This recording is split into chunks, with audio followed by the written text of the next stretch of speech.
The plate nearly slipped from David Carver's hand when he saw her. Not because she was beautiful, though she was, in the quiet, unassuming way of a woman who had stopped trying to be noticed. It was because she was sitting completely alone at the far end of the longest table in the Millhaven church social hall, surrounded by 30 women who had collectively decided she did not exist. 3 years as deputy sheriff of Millhaven County, Texas, and David had seen cruelty in every shape the frontier could manufacture. But this particular cruelty, the cruelty of turned shoulders and averted eyes and the deliberate, practiced silence of women who knew exactly what they were doing, hit him somewhere behind the sternum like a poorly aimed fist.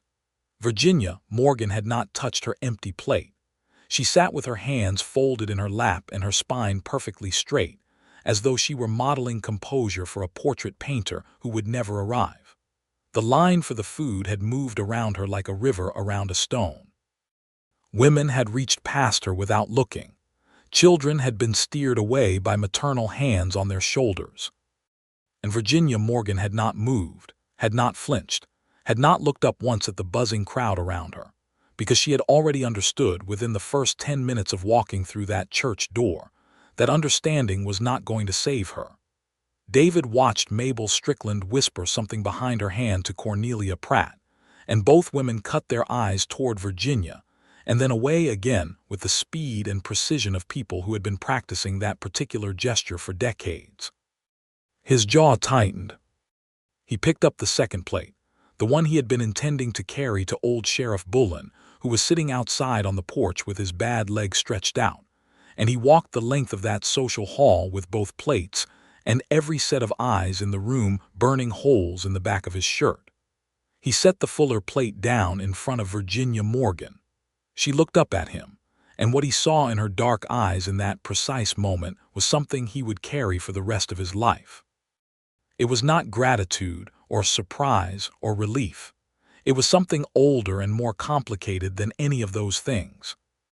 It was the expression of a person who has been bracing for a blow for so long that the absence of a blow has become its own kind of shock. "Deputy," she said, and her voice was entirely steady. "Miss Morgan," he said, and sat down across from her. "I hear the cornbread is something worth talking about." He had no idea if the cornbread was worth talking about, but he picked up his fork and she picked up hers, and the silence that followed was not the punishing kind. And that was how it began. But to understand how a man ends up walking the full length of a crowded room with 2 plates, and the full weight of a town's judgment pressing down on him, you have to go back to the beginning.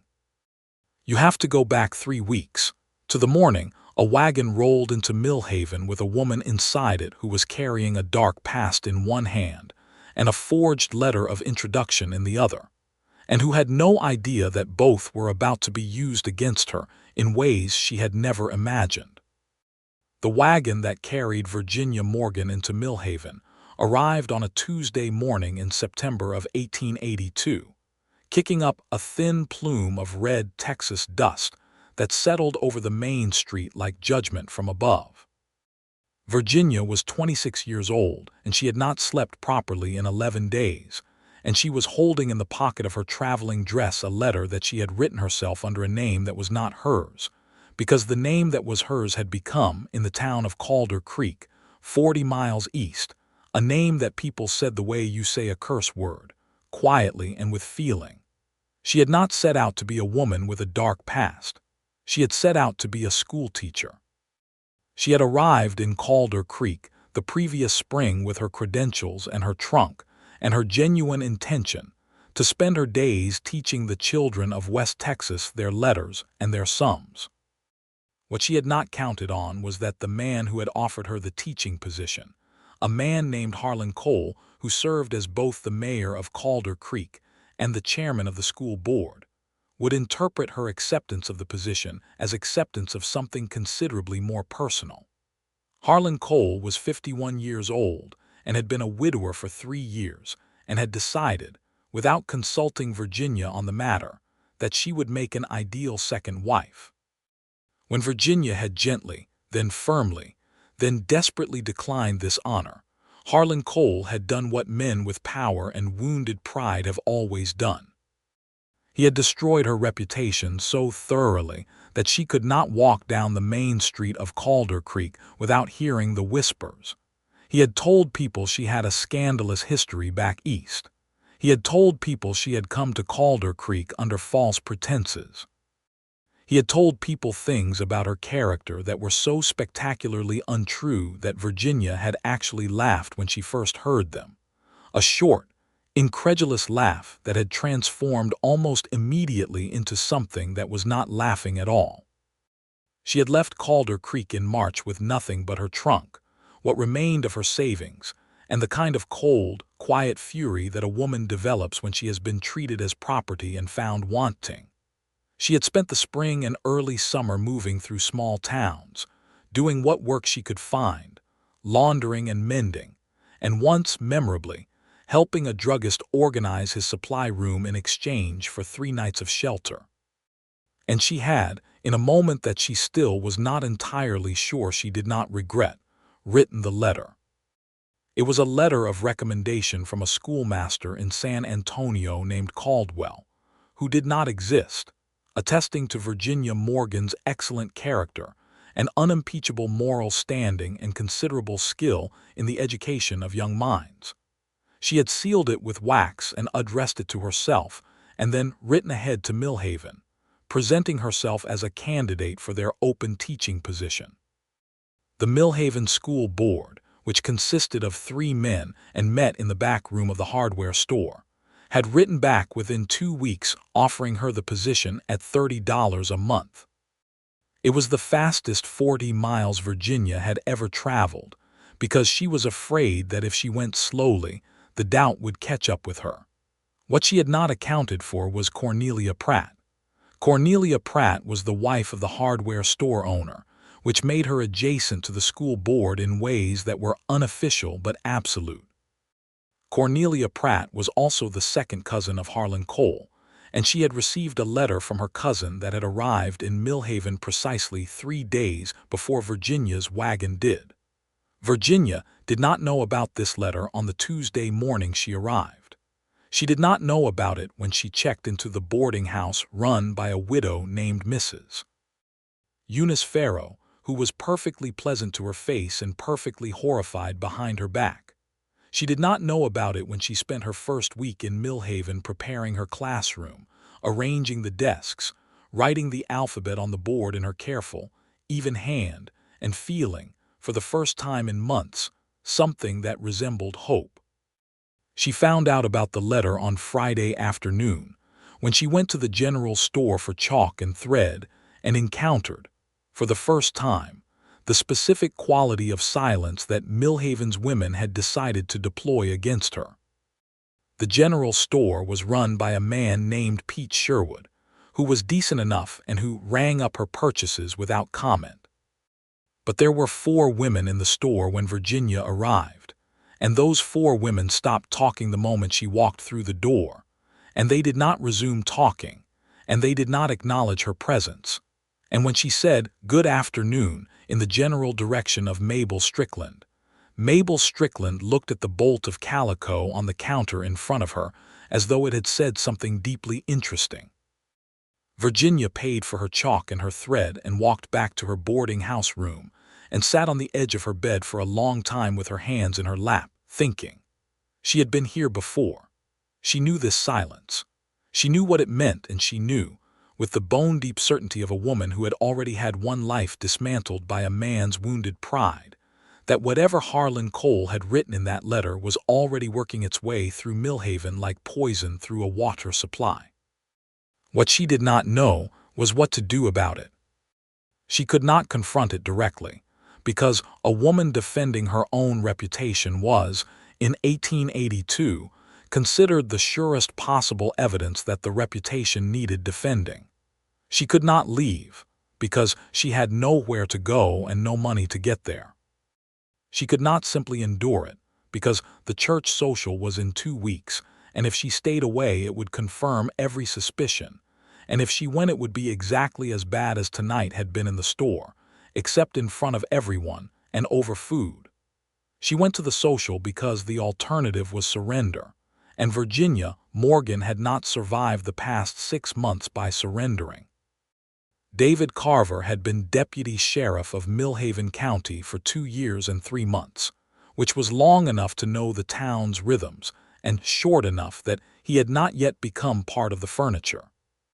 He was 30 years old, tall in the particular loose-limbed way of men who had done a great deal of physical work in their youth and had not lost the habit, with brown hair that was either dark blonde or light brown depending on the season, and eyes that were the specific gray of the sky before a rainstorm, which his mother had called serious eyes and his former fiancée had called distant ones.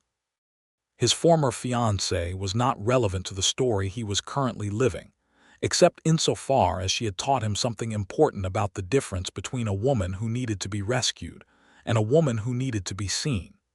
Eleanor had needed to be rescued, from boredom primarily, and from the suffocating expectations of her father, and David had tried to do that rescuing with the sincere, exhausting dedication of a man who had confused chivalry with love. It had not worked. Eleanor had married a bank manager from Dallas and seemed, by all accounts, entirely content. What David had taken away from that experience was not bitterness, exactly, but a certain calibration. He had learned to look at women as they actually were, rather than as he wished they might be. He had learned to listen to what was not said as carefully as what was, and he had developed, over 2 years of keeping order in a frontier town that did not always want to be kept orderly, a very precise instinct for injustice. He noticed Virginia Morgan the day after she arrived, because he made it his business to notice new arrivals and assess them for the town's safety. She did not seem dangerous. She seemed careful and a little watchful, in the way of someone who had learned that the world was not entirely trustworthy. He thought she was pretty in a way that did not announce itself, and he noted this thought with the same detached interest he might apply to noticing that the weather was pleasant, and moved on. He did not move on when he saw Cornelia Pratt holding court outside the general store on Friday afternoon and noticed, from across the street, the way her voice dropped and her head tilted toward the 3 women gathered around her in the unmistakable posture of gossip being distributed.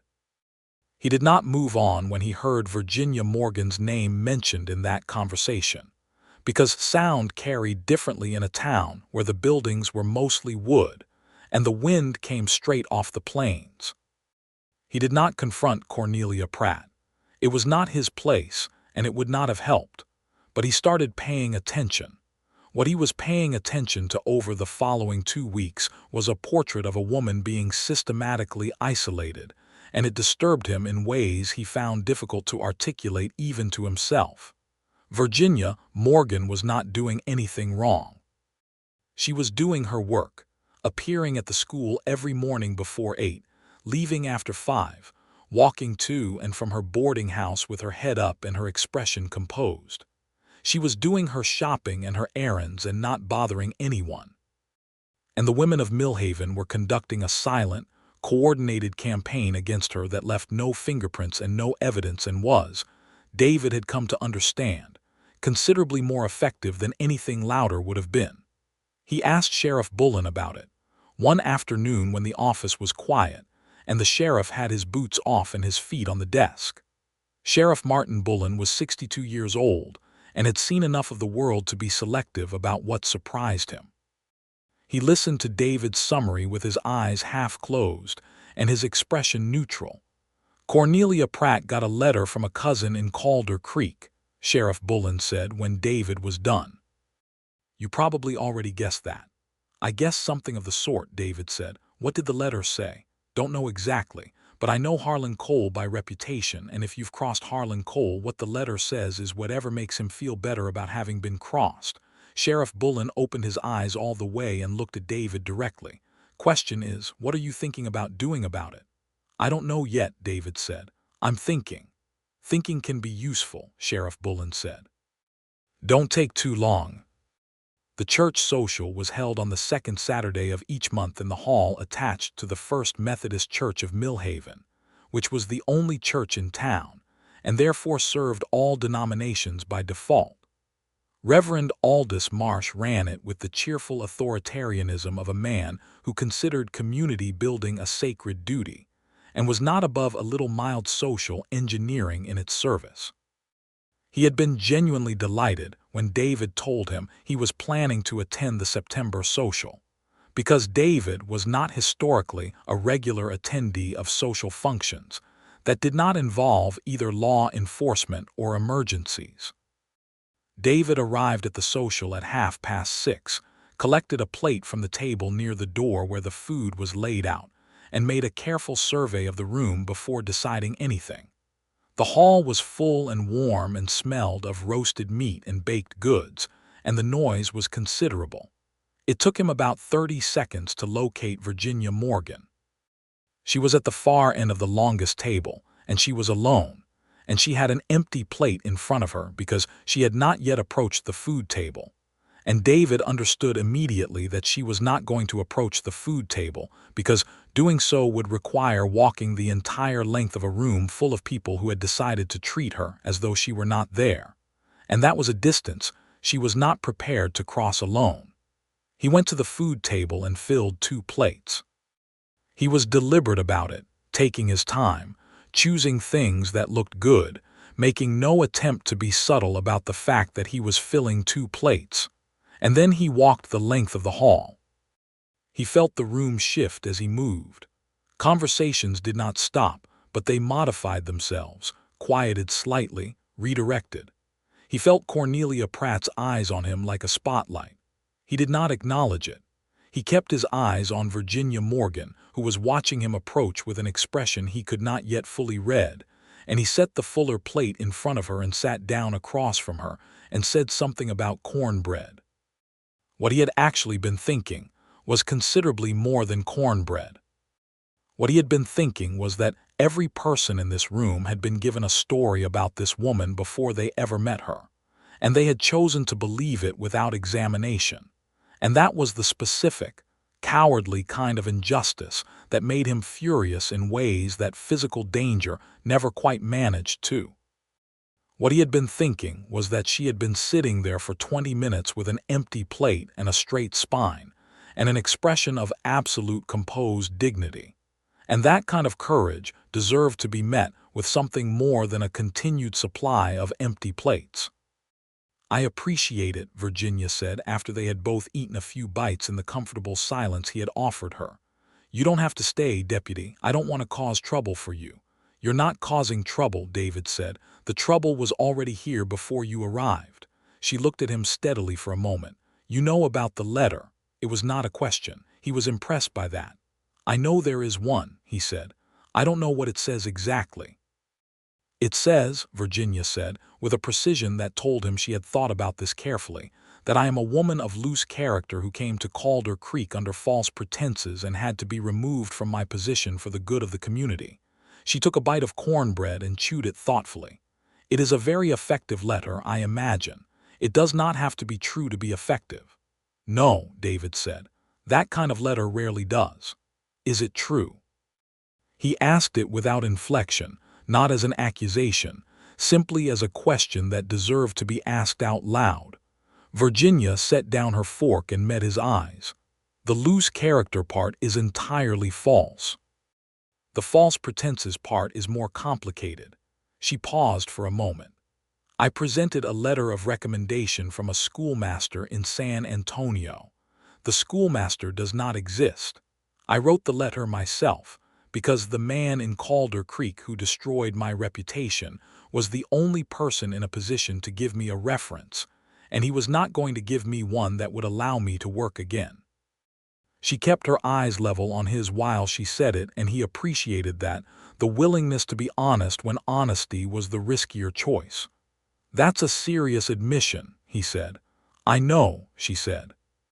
"I'm making it to a deputy sheriff in the middle of a church social because you brought me a plate of food, and I find that I am not inclined to lie to you."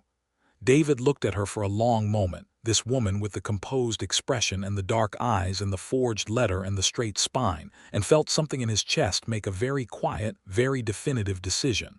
"Harlan Cole," he said. She blinked. You know him. I know of him.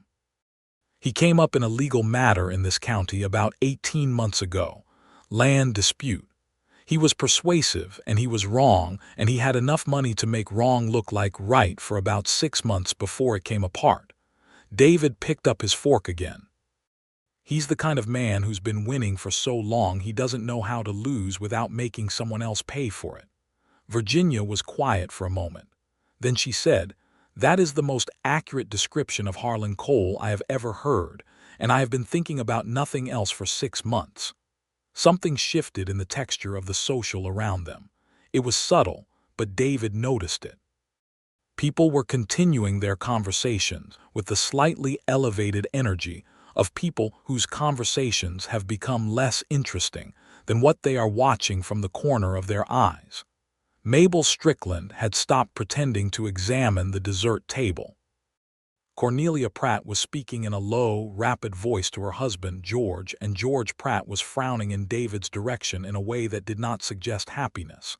"I want to ask you something," David said, keeping his voice easy and conversational. "And you can tell me it's none of my business." "Ask," Virginia said. "Did you actually come to Millhaven under false pretenses in the way that Cole's letter means? Did you come here to deceive someone, to take advantage of anyone?" "No," she said without hesitation. "I came here to teach school. I came here because I am a good teacher and I have nowhere else to go, and the letter was the only way I could get someone to look at my actual qualifications rather than what Harlan Cole had said about me." She paused. "I know it was wrong. I would do it again." "Good," David said. She looked at him as though he had said something in a language she had not expected him to know. "You're a good teacher," he said. "That much I've been able to verify. I spoke to 2 of the students' parents this week. They said their children came home from the first 3 days of school pleased to have been in class, and that is not a thing that happens often enough." Virginia stared at him. He watched something move across her face, something that was not quite control and not quite the absence of it. "You investigated me," she said. "I investigate everyone new who comes to Millhaven," he said. "It's my job. In your case, I also spoke to Pete Sherwood, who says you pay on time and don't haggle, and Mrs. Farrow, who says your room is always tidy." He paused. "Mrs. Farrow also told me about the letter from Cornelia Pratt's cousin, because Mrs. Farrow has a soft heart under a practical exterior, and she was not entirely comfortable with the use that letter was being put to." Virginia took a slow breath. "What are you going to do?" "Eat my supper," David said. "And then, if you're willing, walk you home. And then on Monday morning I am going to have a conversation with the school board about their new teacher's first week, because I have heard enough good things to want that conversation to happen publicly." "That won't stop the whispers," Virginia said. "No," he agreed. "It won't stop them, but whispers that have to work against evidence get tired faster than whispers that have nothing to argue with." Virginia looked at him for a long time. Around them, the social continued its buzzing, complicated life, and David let her look, because it seemed like a thing she needed to do. "Deputy Carver," she said finally, "why are you doing this?" He thought about it honestly, which was the only way he knew how to think about things. "Because it's the right thing to do," he said, "and because in 20 years I will not want to look back at this evening and know that I saw what was happening and ate my supper on the other side of the room." She nodded slowly, as though something had been confirmed. "The cornbread really is quite good," she said. He laughed, and it startled him slightly, the ease of it. "I was right then," he said. "Worth talking about." They finished their plates, and David went back to the food table and brought back 2 slices of pie blackberry, which the woman at the pie table handed over with an expression that suggested she was still deciding what she thought about the whole situation. Reverend Marsh stopped by their end of the table to wish them both a good evening, and his warm, uncomplicated friendliness was a small gift that David noted with appreciation. Old Henry Dawes, who farmed 3 miles outside of town and cared less about social politics than anyone in the county, pulled up a chair and spent 20 minutes telling Virginia about the history of the valley in a way that required absolutely no opinion from her about anything, which seemed to restore something in her that had been strained. When the social began to wind down around 9, David walked Virginia back to Mrs. Farrow's boarding house as he had said he would. The night was warm and smelled of dust and distant rain and the lamp oil from the windows they passed, and they walked for 3 blocks in a quiet that had the particular quality of 2 people discovering, with some surprise, that they are comfortable with each other. "Can I ask you something?" Virginia said when they were a block from the boarding house. "Yes," David said. "Are you doing this because you pity me?" He stopped walking. She stopped too and turned to look at him in the lamplight, and he was careful about his answer because she deserved that care. "No," he said. "I'm doing this because I'm angry on your behalf, which is a different thing, and because you interest me." "I interest you," she repeated as though testing the phrase.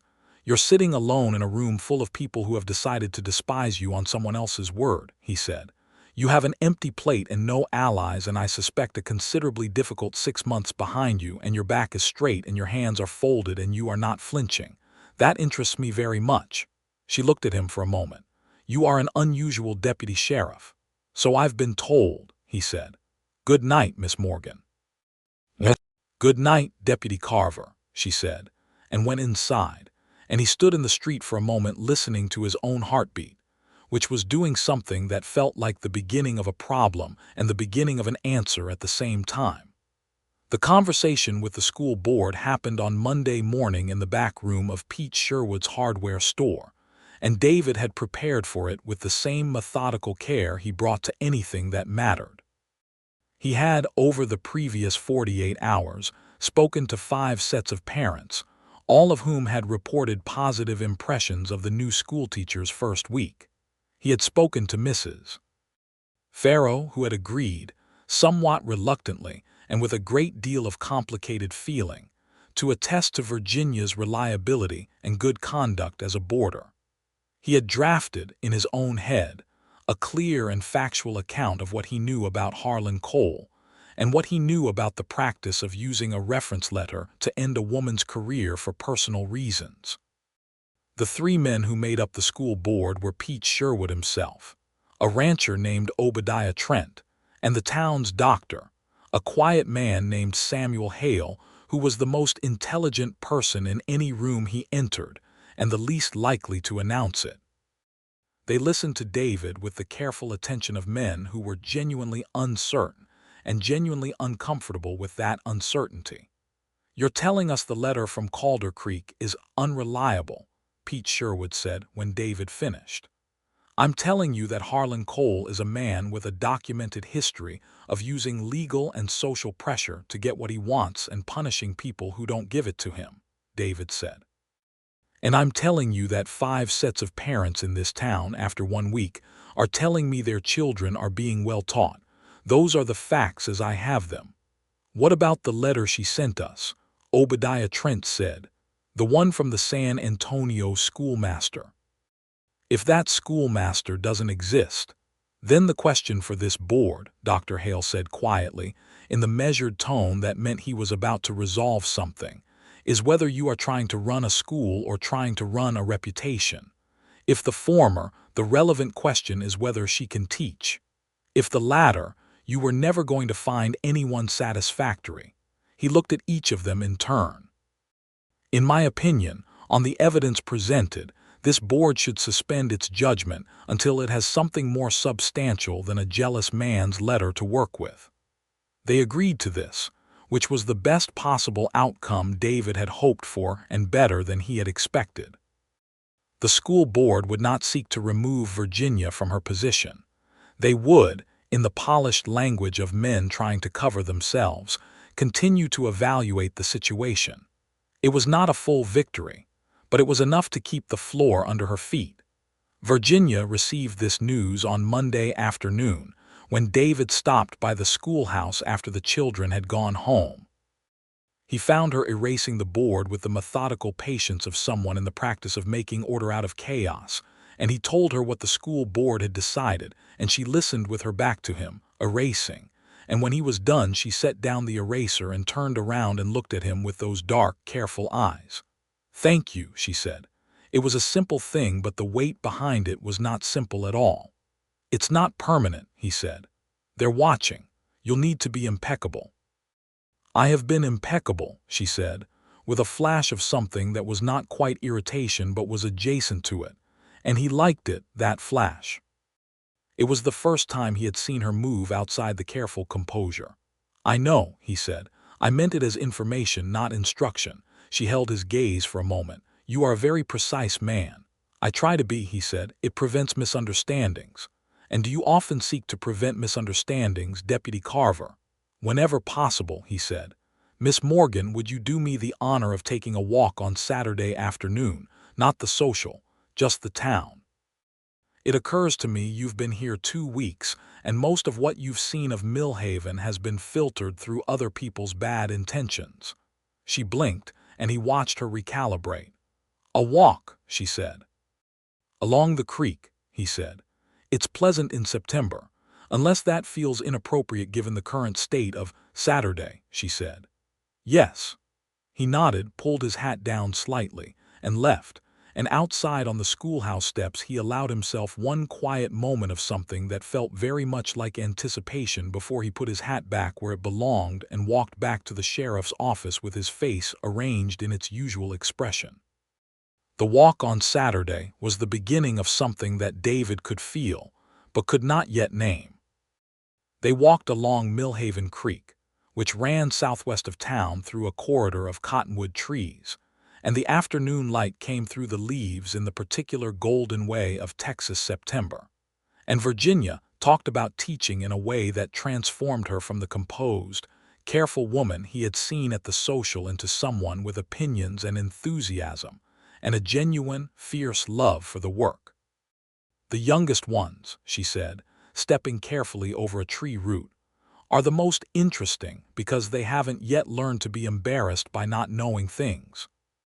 A 7-year-old will tell you they don't understand something and look at you with complete confidence that you will explain it. By the time they are 12, that confidence has been replaced by a fear of looking stupid, and that fear is the enemy of learning. She paused. I was lucky. I had a teacher when I was 8 who never made anyone feel stupid for not knowing. I have been trying to be that teacher ever since. Is that why you became a teacher? David asked. Partly, she said. Partly because it was one of the only respectable things a woman could do and still earn her own living. I have always wanted to earn my own living. She said it without apology. I am aware that is an unusual ambition. Not to me, David said. She looked at him sideways, gauging. No, she said after a moment. I don't suppose it would be. They talked for 2 hours along the creek, and when they turned back toward town, David told her about his own history, which he had not planned to do but which seemed to follow naturally from the conversation. He told her about growing up in East Texas, about his father's small ranch, about 2 years of working cattle before he had taken a job as a deputy in a smaller town, and discovered with some surprise that the work suited him in ways that ranching never quite had. He did not tell her about a leaner because that did not seem like the right conversation for a September walk, but he told her most of the rest of it, and she listened with the complete attention of someone who was genuinely interested rather than politely waiting her turn. You chose this, she said, as they came back into the edge of town, not because it was the thing available to you, but because it was actually the thing you wanted. Yes, he said. I envy that, she said quietly. I chose teaching because I loved it, but the circumstances that brought me to each particular place have never been entirely my own choice. She was quiet for a moment. I would like someday to be somewhere because I chose it freely, not because I was running from something. They had stopped on the corner of Main Street and Church Street, and the afternoon was tipping toward evening, and David looked at her profile in the golden light and thought very carefully before he spoke. You could choose to stay here, he said, if you wanted. She turned to look at him, and there was something careful and a little fragile in her expression that he found he wanted very much to protect. That remains to be seen, she said. Thank you for the walk, Deputy Carver. David, he said, if you're comfortable with it. She seemed to consider this with genuine deliberation. Virginia, she said finally. Good evening, David. Good evening, Virginia, he said, and watched her walk away toward Mrs. Farrow's boarding house, and stood on the corner for entirely too long before turning toward his own rooms above the sheriff's office. The change in Millhaven was gradual, the way most real changes are. Nothing sudden or dramatic, but a slow shift in the weather of social opinion that David tracked with the patient attention of a man who has committed to a particular outcome. Cornelia Pratt remained firmly hostile and had no intention of revising this position, because revising it would require admitting that she had helped to harm someone based on insufficient evidence, and Cornelia Pratt was not built for that kind of self-examination. But Cornelia Pratt was not the only woman in Millhaven. Mrs. Aldous Marsh, the Reverend's wife, whose name was Beatrice and who had her husband's sense of community duty without his tendency toward performative cheerfulness, came to the schoolhouse in the third week of September under the pretense of donating several books to the classroom. She spent 45 minutes talking to Virginia, ostensibly about the books but actually about Virginia herself, in the gentle, probing way of an intelligent woman deciding whether to make an investment. She left without having committed to anything, but she left having listened rather than having talked, which David, when Virginia told him about it on their second walk along the creek the following Saturday, considered an excellent sign. Those Saturday walks had become the fixed point of David's week, in a way he found simultaneously alarming and entirely welcome. They were, by the conventions of the time and place, perfectly appropriate. They met in daylight, in a location that was visible from town, and they were always back before dark. But the conversations that happened during those 2 hours were anything but conventional. They argued about the organization of the territory into proper statehood. They debated whether the railroad's expansion was ultimately good for small towns or merely transformative in ways that would become problems later. Virginia had opinions about the treatment of the indigenous peoples of the region that she expressed with a careful, thoughtful precision that told David she had thought about these things not as abstractions but as actual questions of human justice, and he found those opinions both challenging and deeply appealing in ways he had not expected. He found most things about her deeply appealing in ways he had not expected. He was not, he told himself, in any particular hurry. She was in a precarious position, dependent on the good opinion of a town that was still making up its mind about her, and he was not the kind of man who made life more complicated for women who were already navigating complicated situations. He would be her friend and her ally, and if something more developed from that foundation, it would develop honestly and at whatever pace was right. This was his plan, and it was a good plan, and it lasted until the second Saturday of October, when they were walking back from the creek, and the conversation had wandered from educational philosophy to the particular beauty of the autumn cottonwoods to something quieter, and Virginia stopped walking and said, without preamble, "David, I have to tell you something." He stopped. The late afternoon light was amber, and the creek was murmuring behind them, and she was looking at him with the expression he had come to recognize as the one she wore when she was about to say something honest at her own expense. "I wrote that letter," she said, "the San Antonio letter. I know you know that, and I know you've been protecting me in spite of it, and I need you to know that I have not been entirely comfortable with that. If the board were to find out the truth, my position here would end, and you would be associated with having defended someone who deceived this town, and she stopped and pressed her lips together for a moment. "I would not be able to bear it if I caused trouble for you." David looked at her for a long moment. The wind moved the cottonwood leaves overhead in their papery September rattle. "What are you telling me?" he said carefully. "I'm telling you that I think I need to be honest with the school board," she said. "About the letter. About what actually happened in Calder Creek. I think I need to tell them the truth and let them make their decision based on that, rather than going on indefinitely with a deception that could be revealed at any moment and would be considerably worse in that case." She swallowed. "I'm frightened to do it, but I think it's the right thing." David was quiet for a moment, and then he said, That is the bravest thing anyone has said to me in a considerable while. She blinked. I'm not sure it's brave. It might just be practical. It's both, he said, and I'll go with you if you want when you talk to the board. She looked at him with an expression that was doing several things at once. Why, she said. Because you're not going to go through that alone, he said simply. She was very still for a moment. A cottonwood leaf came loose from a branch overhead and drifted between them and settled on the ground, and Virginia Morgan looked at David Carver with all her composure temporarily absent from her face, and what was underneath was something open and honest and a little frightened and entirely genuine. David, she said very quietly. Virginia, he said in the same quiet register. I think, she said, and then stopped, and then started again.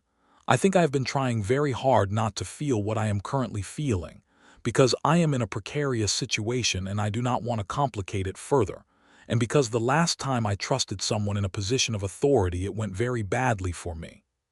I know, he said, and he meant it in both senses, that he understood what she was saying and that he understood why she was afraid. I am not comparing you to Harlan Cole, she said quickly. I know that too, he said.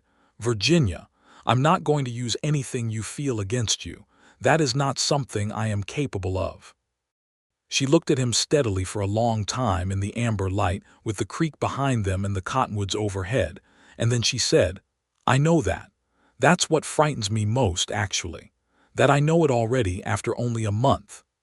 He took one step toward her and stopped, because it was not a moment for rushing, and because she was still looking at him with that mixture of openness and caution, and he wanted to meet it correctly.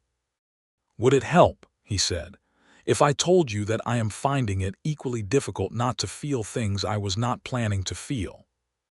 Yes, she said, and something in her expression settled, like a window being closed against the wind, not shutting out the warmth but protecting it. That actually helps a great deal. They walked back to town in a different kind of quiet than they had walked in before, one that was charged and warm and full of things that had been said without being entirely said, and at the corner of Main and Church, he did not say good evening and step back this time. Instead, he took her hand briefly, just for a moment, the lightest possible contact, and then released it and said, Saturday next, with a question in it. Saturday next, she agreed, and went inside. Virginia presented herself to the school board on a Thursday afternoon in the middle of October. David sat beside her, and she told the three men the truth from beginning to end, without omitting anything, including the forged letter and the reason for it. Pete Sherwood looked uncomfortable. Obadiah Trent looked alarmed. Dr. Samuel Hale looked at his hands through most of it and then, when she finished, looked up with his precise, quiet eyes. Miss Morgan, he said. What you have described about Harlan Cole's conduct is, in my assessment, a serious abuse of his position. What you did in response was dishonest and understandable in roughly equal measure. He paused. The question before this board is whether the person currently teaching our children is doing it well. On that question, the evidence is clear. He looked at the other two men. I vote we retain her. We note in the record that we were informed of the circumstances by Miss Morgan herself, voluntarily and without compulsion. That matters. The vote was 2-1 in Virginia's favor, with Obadiah Trent dissenting and looking as though he was not entirely certain he had made the right call. But 2-1 was enough, and Virginia walked out of Pete Sherwood's hardware store with her position intact and her conscience clear for the first time in 7 months, and David walked beside her and felt the relief coming off her like heat. How do you feel? He asked. Lighter, she said, and then laughed, a short, surprised sound as though it had escaped without her permission. Considerably lighter. Good, he said.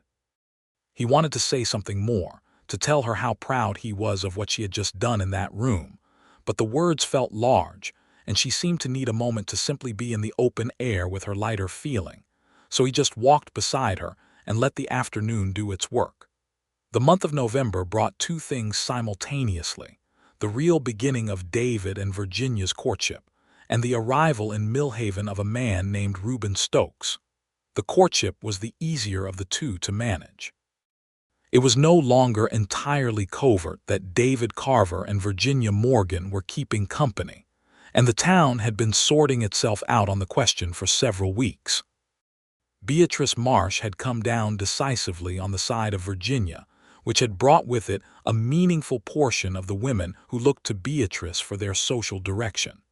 Mrs. Farrow had come around entirely. Old Henry Dawes had always been indifferent to other people's business. A woman named Clara Webb, who ran the millinery and who had watched Cornelia Pratt make someone else's life difficult before and had not forgotten it, had started exchanging genuine pleasantries with Virginia at the general store. These were not large things, individually. Together, they constituted a slow change in the air quality that David had been working toward since September. Cornelia Pratt remained implacable, but Cornelia Pratt was becoming more isolated in her implacability, which was a different kind of problem for her to manage. David began calling on Virginia at Mrs. Farrow's boarding house on Sunday evenings, sitting in the parlor for an hour while Mrs. Farrow knitted nearby with the carefully unfocused attention of a chaperone who was trying to give privacy within the forms required by the time. They talked about everything and nothing, about books, about David's cases, about the children Virginia was teaching, and the particular satisfaction of watching a child grasp a concept they had been struggling with. They disagreed about things and worked through the disagreements with the earnest seriousness of two people who had both learned, the hard way, that communication was not automatic. One Sunday evening in early November, Virginia was telling him about a student named James Holloway who had been struggling with arithmetic for weeks and who had that afternoon, without warning, simply understood it, had looked up from his slate with his face entirely transformed by comprehension. And Virginia was describing this with her hands moving and her voice animated, and David was watching her, not even pretending to look elsewhere, and she stopped in the middle of a sentence and said, "You're looking at me strangely." "I'm looking at you with absolute attention," he said. "That's not strange, it's a compliment." She pressed her lips together in the way she did when something had caught her off guard pleasantly. "You are very good at that," she said. "At what?" "At saying exactly what you mean in a way that gives the person you're saying it to know where to go but accepting it. Is that a complaint?" "No," she said, and looked at him with those dark eyes, and Mrs. Farrow's knitting needles clicked quietly in the corner, and he thought about the length of the room in the church social hall and the 2 plates of food and the simplicity of choosing correctly when the choice is in front of you. "Virginia," he said. "Yes," she said, and then more quietly, "Yes." He reached across the space between their chairs and took her hand and held it, and she let him, and they sat like that for the rest of the evening with Mrs. Farrow's needles clicking, and the lamp burning low and something warm and certain settling itself permanently into the architecture of both their lives.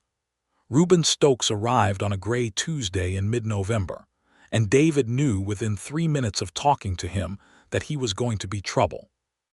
Stokes was a cattle buyer, or said he was, and he had a letter of introduction from a ranching operation in Abilene that looked almost right without quite being right in the way that David had learned to notice. He was staying at the hotel, which was on the other end of Main Street from Mrs. Farrow's boarding house, and he had been in town 2 days before David went to speak to him. The conversation was pleasant on the surface and deeply uncomfortable underneath, which was Stokes's particular skill. He smiled frequently, and said very little and deflected every direct question with an ease that spoke to practice. David came away from the hotel knowing no more than he had gone in with, which told him quite a bit. What Reuben Stokes was actually in Millhaven for took David another week to establish, during which time several things happened. First, there was a break-in at the bank that turned out to be unsuccessful, which meant that whoever had attempted it had good information about the bank's layout and poor information about the guard schedule, which had been changed 2 weeks prior.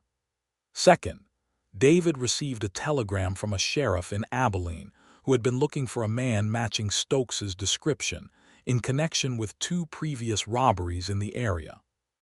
Third, Virginia came to him on a Thursday afternoon with an expression that was concerned rather than frightened, and told him that Stokes had been at the schoolhouse. David felt something tighten in his chest that was very close to fear.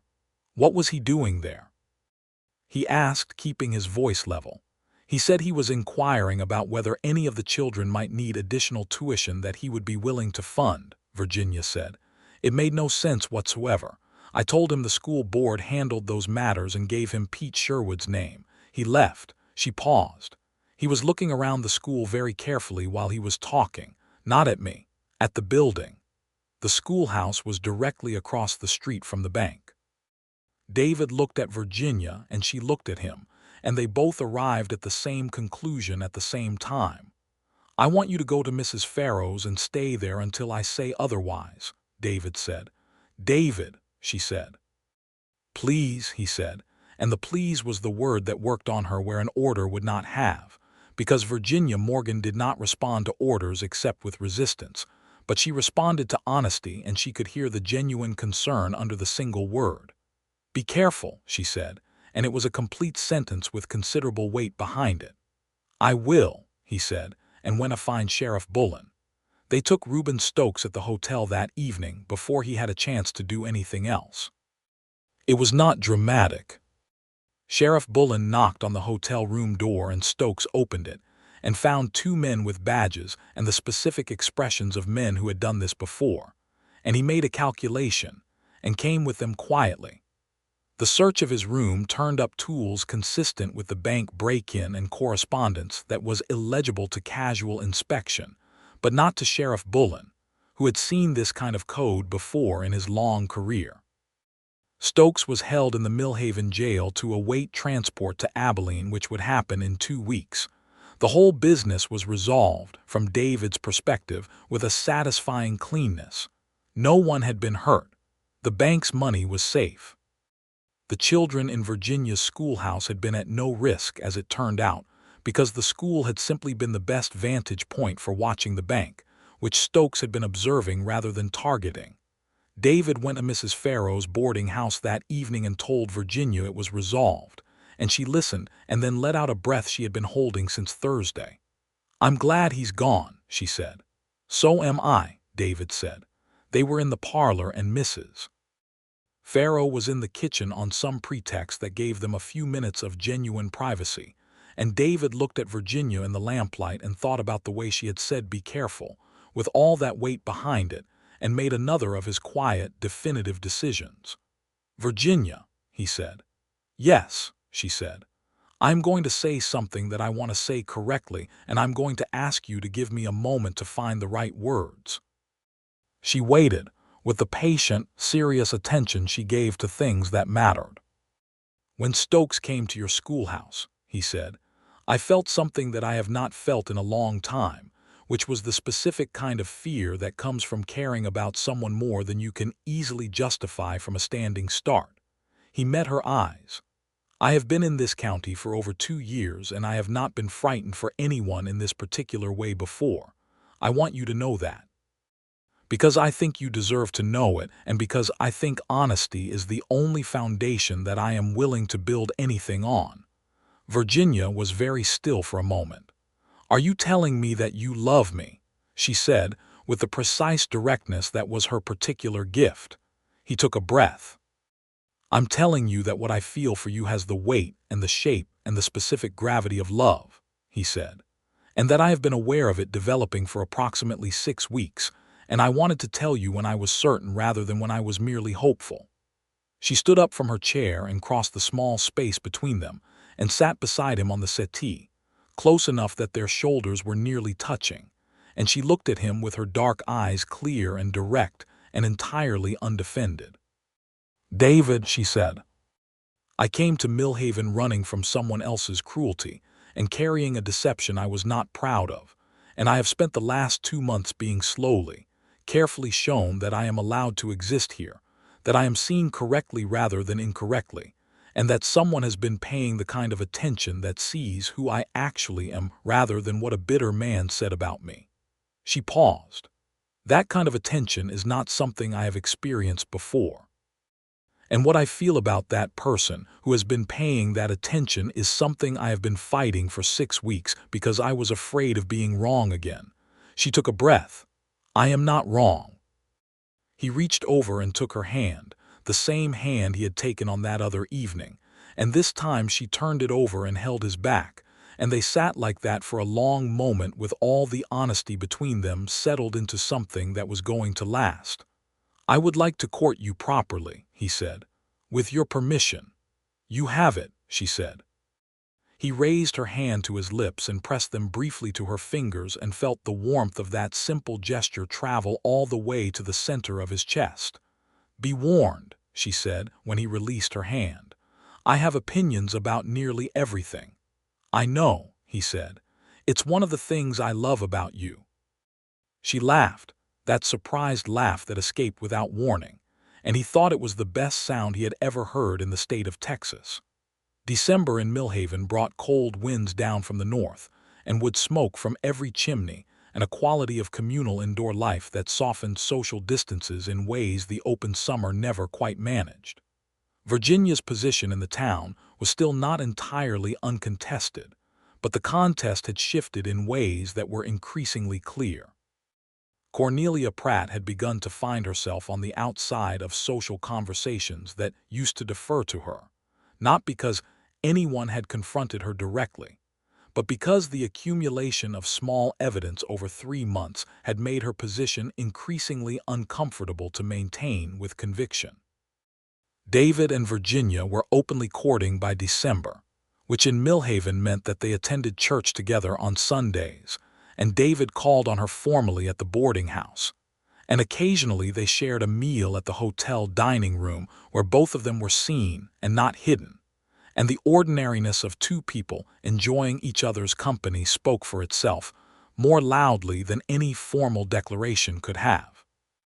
The Sunday before Christmas, after church, Beatrice Marsh held a small gathering at the Reverend's house and invited both of them, along with a dozen other town residents, and Virginia moved through that gathering as herself, fully, without the careful composed armoring she had worn to the September social. She argued cheerfully with Henry Dawes about crop rotation methods. She made Dr. Hale laugh twice. She spent 20 minutes talking to the young wife of a rancher who had arrived in Millhaven only 6 weeks earlier and was navigating her own version of the stranger in a new place experience. And David watched her from across the room do for that woman, instinctively and without calculation, the thing that had been done for her in September, the thing of making someone feel seen and not alone. And he thought that there were some people who transformed their pain into something useful, and some who let it transform them into something bitter, and Virginia Morgan was emphatically the former. He also thought she was the woman he wanted to spend his life with, but that was not a new thought at that point. That thought had been installed since October and had simply gotten more settled with time, the way furniture gets more settled into the floor of a house that knows it belongs there. He proposed to her on a Saturday afternoon in January, on the walk along the creek where the cottonwoods were bare, and the sky was that particular winter blue that is sharper than any summer sky.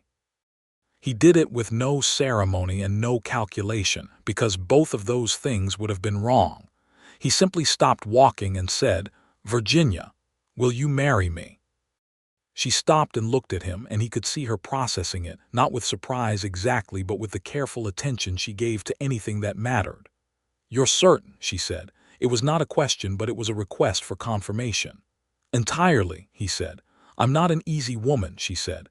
"I have opinions and a history, and I am not going to become simpler to be around over time." "I know," he said.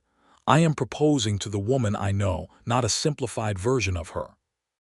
She was quiet for a moment, looking at him in the January light, this deputy sheriff who had walked the length of a church hall with 2 plates and changed the direction of her life, this precise and careful man who had investigated her and found her worth defending and had sat beside her in a hardware store back room while she told the truth about a letter and had held her hand in a lamplit parlor and meant everything he said. "Yes," she said. "David, yes." He took her face in his hands and kissed her for the first time. there by the Winter Creek, and it was warm and certain and entirely right, and a cottonwood leaf that had been clinging to its branch since October finally let go and drifted past them without hurry. They were married in April of 1883 in the First Methodist Church of Millhaven, which was the only church in town, and therefore the correct place for it. Reverend Marsh performed the ceremony with the specific, warm satisfaction of a man whose community has done something right. Mrs. Farrow cried openly and did not apologize for it. Beatrice Marsh sat in the front row with her back straight and her expression composed and occasionally brilliant. Henry Dawes wore his best shirt, which was somewhat better than his regular shirt, and declared the proceedings satisfactory. Virginia wore a dress of blue-gray wool that she had made herself with the sewing skills she had always regarded as more useful than elegant, and she wore her dark hair up with two small white flowers that Clara Webb had pressed on her from the millinery's meager winter stock. She looked, David thought, standing at the end of the aisle waiting for her, exactly like herself, which was the most beautiful possible thing she could have looked like. He took her hand when she reached him and held it through the ceremony and did not let it go. Cornelia Pratt was not at the wedding. This was noted but not dwelled upon. Dr. Samuel Hale was at the wedding and shook David's hand afterward with the reserved warmth of a man who does not give compliments carelessly. "Good choice," he said. "Both ways." "Thank you, Sam," David said. "Both ways." They moved into a house on the east side of Millhaven that David had been quietly preparing since November. A modest frame house with 4 rooms and a porch and a kitchen garden that had been fallow all winter and was ready to be worked. Virginia walked through it on the day they moved in and ran her hand along the kitchen windowsill and looked out at the garden plot and said nothing for a moment. And David stood in the doorway watching her and knew she was doing the thing of taking ownership of a place, of letting it become real. "I want to plant tomatoes," she said. "Plant anything you want," he said. She turned around and smiled at him with the full, unguarded smile she had been expanding into incrementally since December, the smile that had no composure in it, just genuine uncomplicated happiness, and he crossed the kitchen and kissed her and she kissed him back. And outside the March wind was cold, and inside the house was warm, and it was, simply, home. The first year of their marriage was full of the ordinary architecture of two people who are genuinely compatible discovering how to live together.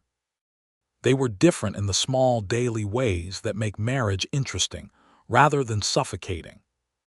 Virginia was a morning person, and David was not by inclination, though he had trained himself to be one. Virginia organized things by category. David organized things by use. Virginia had opinions about books that she expressed at length and with passion. David had opinions about books that he expressed rarely, and when he did they were careful and complete and frequently surprised her.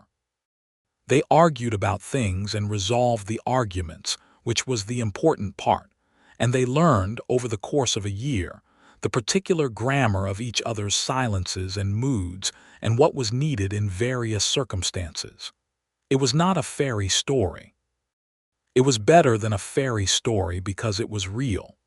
Virginia continued to teach, which was not universal but which the school board had made no move to change after the wedding, because the parents of Millhaven were broadly satisfied with the quality of their children's education and were not inclined to disturb something that was working. David continued his work as deputy, and in the spring of 1883, Sheriff Bullen announced that he was planning to retire at the end of the year and had recommended David to the county commissioners as his replacement, a recommendation that David received with genuine surprise and qualified acceptance, because he had not been actively seeking it. "You're not surprised," Virginia said when he told her.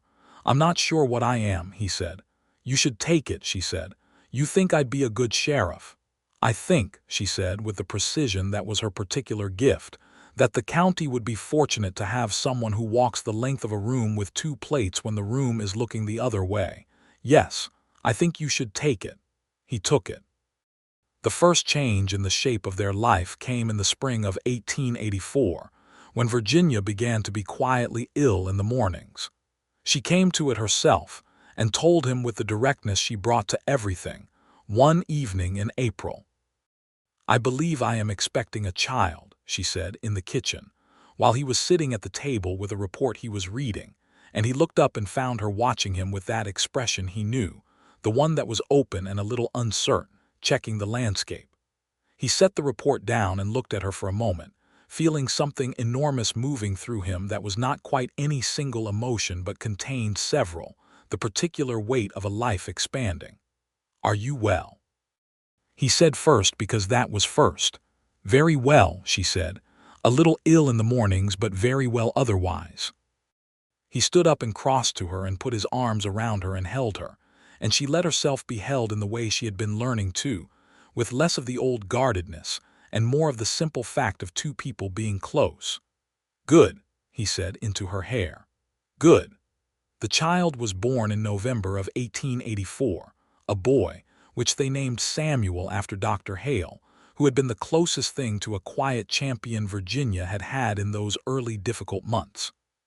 Samuel David Carver was a large, healthy, loud baby who made his opinions known about everything from the first hour of his life, and whom David loved with the specific helplessness of a man who had no defenses against something this small and this complete. Virginia took to motherhood with the same focus she brought to teaching, which was total and thoughtful and deeply practical. She was neither sentimental nor clinical about it. She was present and attentive and fiercely capable, and she nursed Samuel and organized the household and went back to teaching 4 months later because the school board asked her to, and she wanted to, and she and Mrs. Farrow, who had retired from the boarding house business and had more time on her hands, arranged a mutually beneficial situation involving the care of Samuel during school hours that satisfied everyone. The town of Millhaven in 1885 was a different texture than the town Virginia had arrived in on a September morning in 1882. It had grown, as frontier towns in Texas were growing in the mid-1880s, with the railroad pushing through 40 miles to the south and drawing commerce that filtered north. There was a second general store now, and a dentist, and a women's reading circle that had been formed by Beatrice Marsh and which met on Tuesday afternoons, and which Virginia had been a member of since the previous year. Cornelia Pratt had moved to Austin to live with her daughter, which had happened for entirely unrelated reasons but which had simplified several things. David was 2 years into his tenure as county sheriff, which sat on him comfortably, as Virginia had predicted it would. He had hired a new deputy, a young man of 23 named Thomas Reyes, who was sharp and earnest, and who reminded David, not unpleasantly, of himself at that age. He had also hired a part-time deputy to cover the expanded county, a practical accommodation to the growth of the region.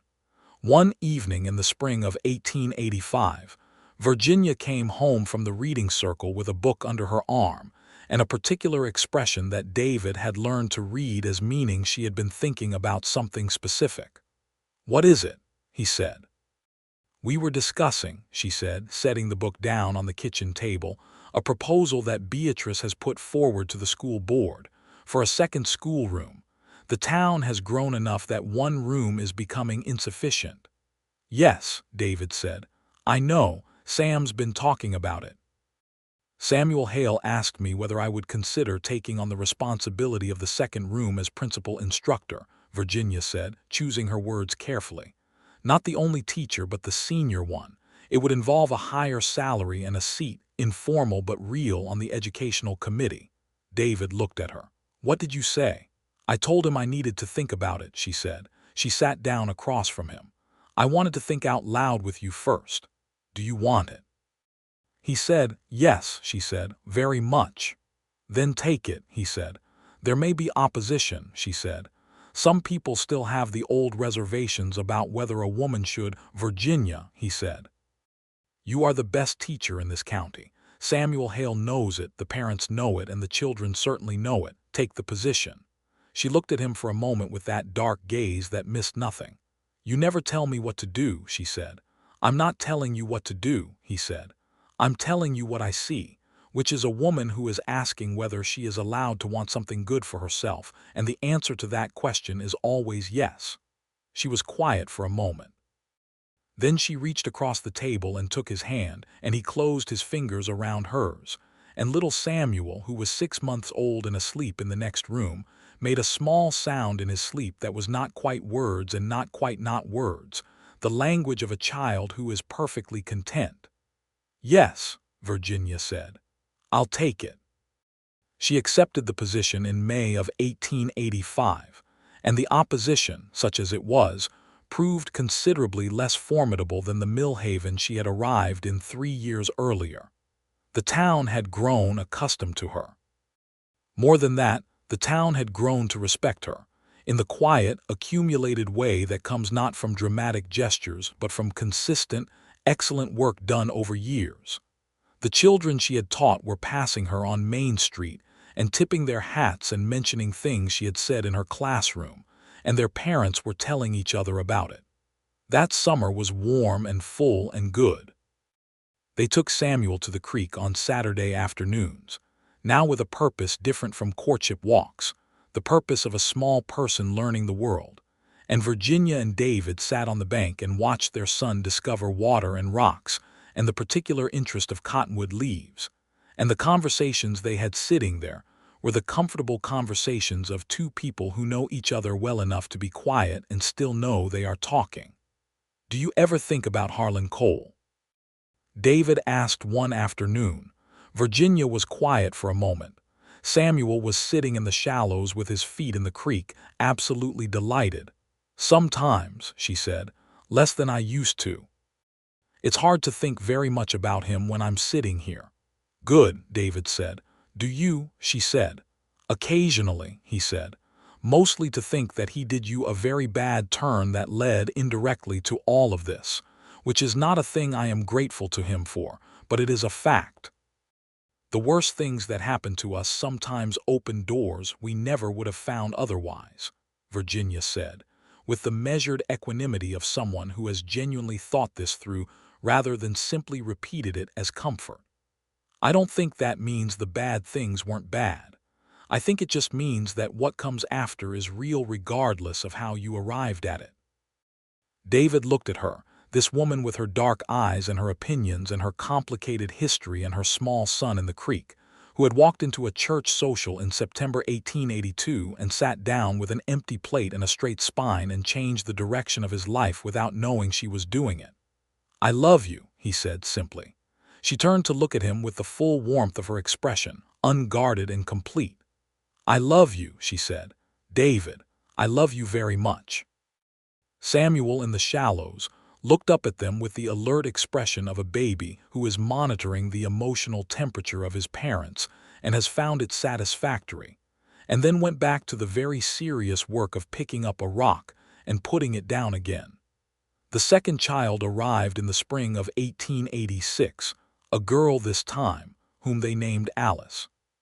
She came into the world with much less noise than her brother and more apparent intent, a quieter child who from the beginning seemed to be observing everything around her with the same dark-eyed attention her mother had brought to every room she entered. Virginia said that Alice was thinking about things. David thought she was probably right. By the summer of 1886, Virginia was running the expanded Millhaven school with a second teacher, a young woman recently arrived from San Antonio named Martha Cole, who was no relation to Harlan Cole and who was competent and willing to learn, and whom Virginia took under her supervision with the kind of patient, fierce mentorship that she had never herself been given by anyone in a position to give it. "You're doing what your good teacher did for you," David said, one evening. "Trying to," Virginia said, with the flash of honest self-correction that meant she was not prepared to claim virtue without evidence. "It's harder from this side. You have to remember what it felt like not to know things, and that's a form of imagination that doesn't come automatically." "You're doing it well," he said. "How would you know?" she said, not unkindly, just genuinely asking. Martha told Thomas Rays that Miss Morgan is the best teacher she has ever seen, David said, and Thomas told me. Virginia looked at him with her expression doing several things at once. That is a very circuitous route for a compliment. The best ones often are, he said. She laughed, and little Alice, who was 4 months old and had been watching her parents from her cradle with those serious dark eyes, made a sound that might have been a laugh herself, which caused Samuel, who was 18 months old and sitting on the kitchen floor with a wooden spoon, to look up in great interest and bang the spoon on the floor in solidarity. The third child came 2 years later, in the summer of 1888. Another boy, named James, after the student Virginia had watched discover arithmetic on a Tuesday afternoon in her first autumn in Millhaven. James Henry Carver, the Henry added for old Henry Dawes, who had died the previous winter at an advanced age and who deserved, David thought, to have his name somewhere in the family. By 1888, David had been county sheriff for 4 years, and the town of Millhaven was not quite a small town anymore, with a population approaching 1,200 and growing. The railroad connection to the south meant commerce and news and the occasional stranger, and David's work had expanded accordingly. He had 3 deputies now, and a proper office with a lockup large enough to hold more than 2 people, and a budget from the county commissioners that allowed him to do his work without constant improvisation. He was good at it. He was patient and precise, and he had an instinct for when situations were going wrong before they went wrong that had prevented several things from becoming worse than they needed to be. He was respected in Millhaven in the straightforward, factual way of someone who has done a good job consistently, which was the only kind of respect he had ever wanted. Virginia was good at her work in a way that had begun to attract notice beyond Millhaven itself. A county education official from the capital had visited in the spring of 1888 and had gone away with Virginia's name written down in a way that suggested it would appear somewhere official, and Beatrice Marsh had noted this with the particular satisfaction of someone who had made an early investment that had appreciated considerably. "They're going to want to take you somewhere," David said, after the official's visit. "They're going to want to use my methods in other schools," Virginia corrected him, "which is a different thing." "Is it?" "Yes," she said, "because my methods are already available to anyone who wants them. I've been writing about them for 2 years." She said it with the quiet pride of someone who has been doing something significant without announcing it. He had known about the writing, had seen her at the desk in the evening when the children were asleep, but had not realized it had accumulated into something transmissible. "Virginia Morgan Carver," he said. "That's my name," she said. "You continue," he said, "to amaze me." She looked at him with those eyes that missed nothing, and what moved through them was something between pleasure and the specific, complicated feeling of being known. "You continue," she said, "to say that as though you didn't expect it." "I always expect it," he said. "It still amazes me." 2 things can coexist. She crossed to him there in the kitchen and put her arms around him, and he held her against his chest and felt the evening settle around them, the children asleep in their rooms, the house warm, the town outside going about its quiet business. "David," she said into his shoulder. "Yes," he said. "I want you to know something," she said. "Tell me." "When I drove that wagon into Millhaven in September of 1882, she said, "I was the most frightened I had ever been. Not of the town, exactly. Of the question of whether there was anywhere in the world that I could exist as I actually am and not be destroyed for it." She was quiet for a moment. "The answer to that question turned out to be yes, and the reason the answer turned out to be yes is largely sitting in this kitchen holding me up." He tightened his arms around her. He did not try to redirect the credit or expand it or diminish it with false modesty. He simply said, "And the reason the answer turned out to be yes also has everything to do with who you are. Neither of us did this alone." She pulled back enough to look at him, this woman whose history he knew completely and whose strength continued to exceed his ability to adequately describe it. "No," she agreed. "Neither of us did this alone." He kissed her, They're in the kitchen in 1888 in the town of Millhaven, Texas, with 3 children asleep in adjacent rooms, and a house that was entirely theirs, and a life that had been built on honesty, and 2 plates of food, and the willingness of one person to walk the length of a room when it cost something. The years that followed arranged themselves with the particular richness of a life lived with intention. The children grew and had personalities, and were alternately wonderful and demanding, and the source of the specific kind of profound entertainment that parents do not always admit to publicly. Samuel, at 4 and then 5 and then 6, revealed himself to be exactly like his mother in intellectual appetite, and exactly like his father in the tendency to process things quietly and then emerge with a complete opinion. Alice, with her observant dark eyes, showed an early aptitude for drawing that Virginia encouraged with the instinct of a teacher who knew to follow what a child naturally reaches for.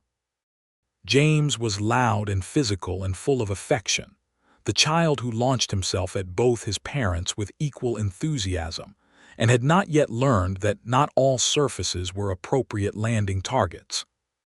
David coached Samuel in arithmetic, and Virginia read to Alice from every book in the house, and James was generally present at both activities and absorbing more than he appeared to from the proximity of it. They were, as a family, more interested in things than in appearances, which was partly temperament and partly deliberate policy, a policy that Virginia had set, and David had seconded on the principle that the most important things he had ever witnessed were not about appearances at all. In the autumn of 1889, Virginia was asked by the state education department to present her methods at a teachers' conference in Austin. It was the first time she had been to Austin since the early days of her career, and the first time she had gone anywhere significant without David since their marriage. She was nervous, which she admitted to him the night before she left, which was itself evidence of how far the armor had come down in 7 years. "What if they think the methods are too unconventional?" she said. "Then they're wrong," he said, "and you'll tell them so clearly and precisely, which is what you do." "You have tremendous faith in me," she said. "I have accurate faith in you," he said. "That's different." She left on the morning stage and came back 4 days later with a letter of commendation from the State Department and an invitation to contribute to a publication they were developing for teachers across the territory. And she came through the door of the house and found David and all 3 children in the kitchen, where something had been attempted for supper that had been only partially successful. And she looked at the 4 of them and the somewhat scorched cornbread on the table and laughed with that surprised laugh that had escaped without permission since September 1882. "How was Austin?" David asked. "Very good," she said. "The cornbread is burned." "Yes," he said. "That's my fault." "Is it your fault or Samuel's fault?" she said, looking at Samuel, who was 6 years old and had the expression of someone attempting to establish plausible deniability. "It is a collaborative failure," David said. "The tomatoes are good, though," Samuel offered. "We didn't burn those." Virginia sat down at the table and put her arms around Alice, who had climbed immediately into her lap, and looked at her family in the lamplight. And David watched her face in that moment with the attention he had given her since the first time he had really looked at her, the September evening at the social hall when she had sat with her empty plate and her straight spine. She looked in that lamplit kitchen in 1889 like someone who had come home, not just to the house or the town, but to the particular life that she had not known she was looking for until she had it, the life where she was fully herself and the people around her loved the fullness of her rather than the simplified version. "I have news," she said, and there was something in her tone that made David look at her more carefully. She was looking at him with a specific expression, one he had learned to read over years, the one that preceded something that would change the shape of things. "Another one," he said. She pressed her lips together in the smile that was half amusement and half apology. "It appears so." The kitchen was briefly loud, because James had understood enough to understand that something exciting was happening, and had contributed to the noise accordingly. And Samuel had questions about the mechanics of the situation that were going to require a careful conversation. And Alice had simply tightened her arms around her mother's neck and buried her face there. And David leaned across the table and took Virginia's hand, and looked at her with everything he felt arranged in his expression, without management or containment. "Good," he said, which was what he had said the first time, and the second and the third because it was always good, because every expansion of this life that they had built on honesty and courage and 2 plates of food at a church social in September 1882 was good, unambiguously and completely and without reservation. "Good," Virginia agreed, and her dark eyes were warm and clear and entirely at home. The 4th child, another son, was born in the spring of 1890, and they named him Henry again, James Henry having absorbed the original Henry into his name with such thoroughness that a second James seemed inadvisable. So this new boy was Henry Martin Carver, the Martin for old Sheriff Bullen, who was living out his retirement in a comfortable house on the edge of town, and who received the news of his honorary status in the naming with the gruff satisfaction of a man who had seen enough of the world to know when something good had happened.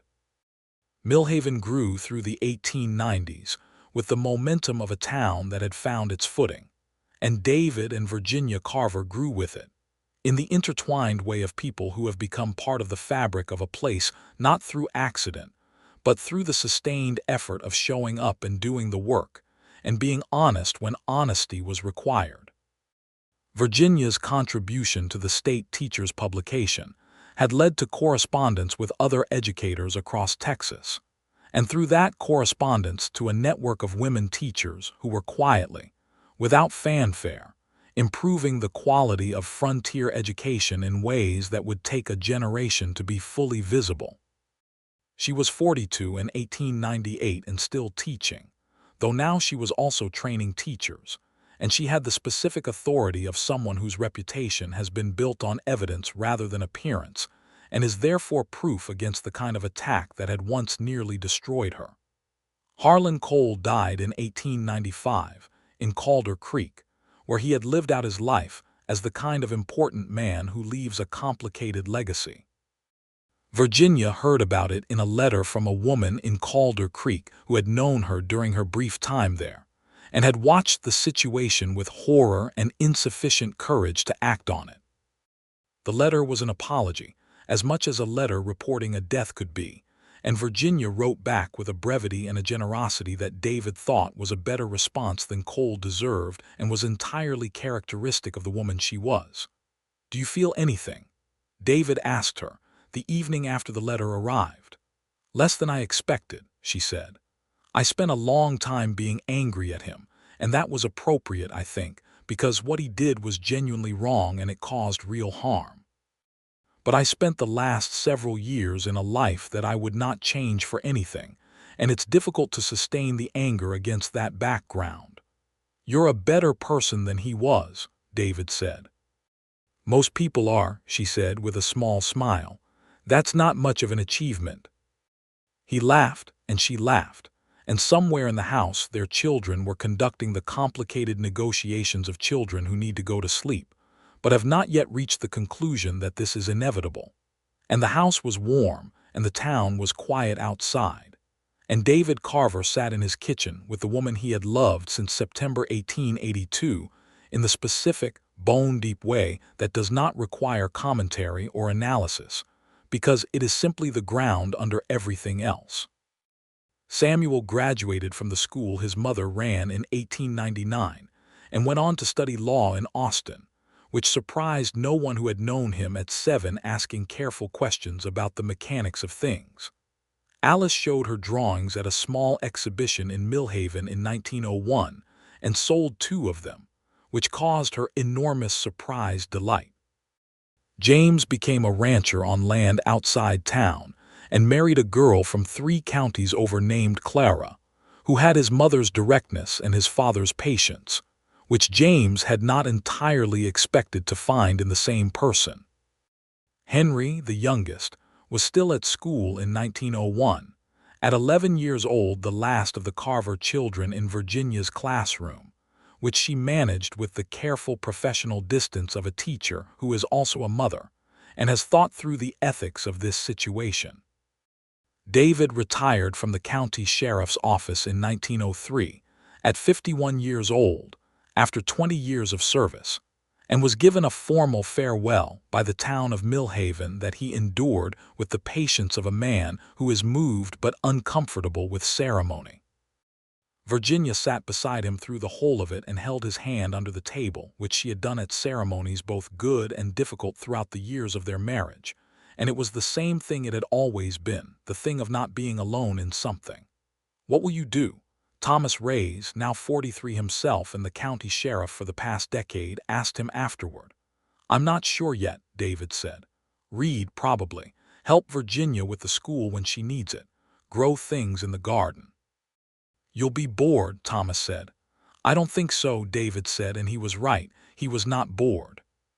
He learned to grow tomatoes, which had been Virginia's domain since their first spring in the house, and he learned them well enough that Virginia conceded he had a better hand for them than she did, which was a concession she made with characteristic precision and no false modesty. He read widely and began to keep a journal, partly because Virginia had suggested it, and partly because he found he had things to say about the 20 years of county law enforcement that deserved to be said correctly. He was useful to the school when Virginia needed help with mathematics for the older students, and he was the kind of grandfather, when Samuel's first child arrived in 1905, who got down on the floor and paid attention without managing or directing, which was the only kind that mattered. In the autumn of 1905, Virginia and David walked along Millhaven Creek on a Saturday afternoon, as they had been doing in one form or another for 23 years.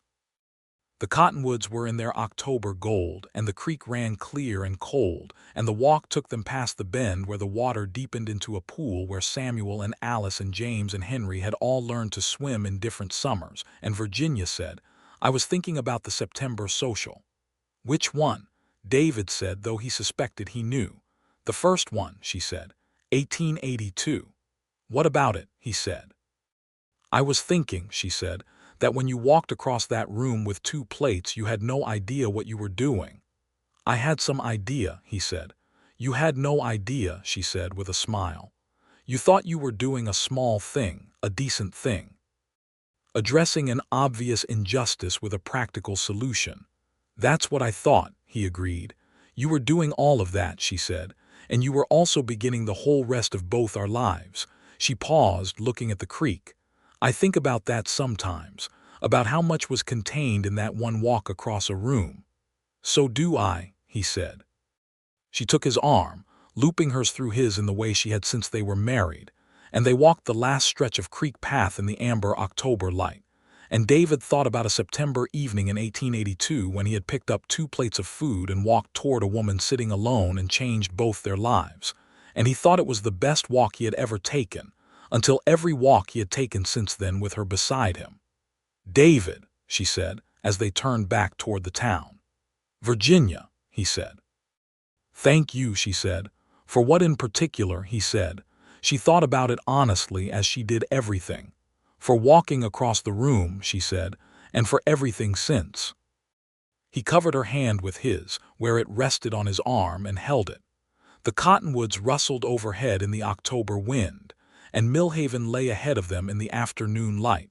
This town they had made into home through the sustained work of years and honesty and the willingness to meet people as they actually were. "Thank you," he said, "for being someone worth walking toward." She laughed, and it was the same laugh it had always been, the one that escaped without warning, the one that had been making him feel fortunate since September 1882. And they walked back into Millhaven together in the golden October afternoon, as they had been walking beside each other for over 20 years, as they intended to go on walking, through all the seasons still ahead of them. The house on the east side of Millhaven was a little larger than it had been, with 2 rooms added when the children were young and a proper study that Virginia used for her writing and her planning. and the kitchen garden was considerably better organized than it had been in 1883, and produced, in a good year, more tomatoes than any four families could reasonably consume, which was a problem they solved by distributing them to neighbors with a generosity that had become, over the years, one of the small textures of community that Millhaven was made of. And in the spring of the following year, when Samuel came back from Austin for a visit with his wife and their two small children, and Alice came from her studio, and James came in from the ranch with Clara and their three boys, and young Henry came home from his studies in San Antonio, the house was full in the way that makes a house into something more than walls and floors, and Virginia stood in the kitchen watching it all with the expression that David knew best of all her expressions, the one that was the full absence of the composed armoring she had worn on a September evening in 1882. She was happy. Completely, undefendedly, straightforwardly happy, in a house she had chosen freely, in a town that had come to know her correctly, with a family that had been built on the only foundation that works, which is honesty and the willingness to keep choosing each other after the first choice has been made. David found her in the kitchen while the rest of the family occupied the rest of the house, and he stood in the doorway looking at her, this woman he had been looking at for over 20 years with the same quality of attention he had brought to the September social in 1882 when he had first really seen her. "What are you thinking?" he said. She turned and looked at him with her dark eyes, clear and warm and entirely home.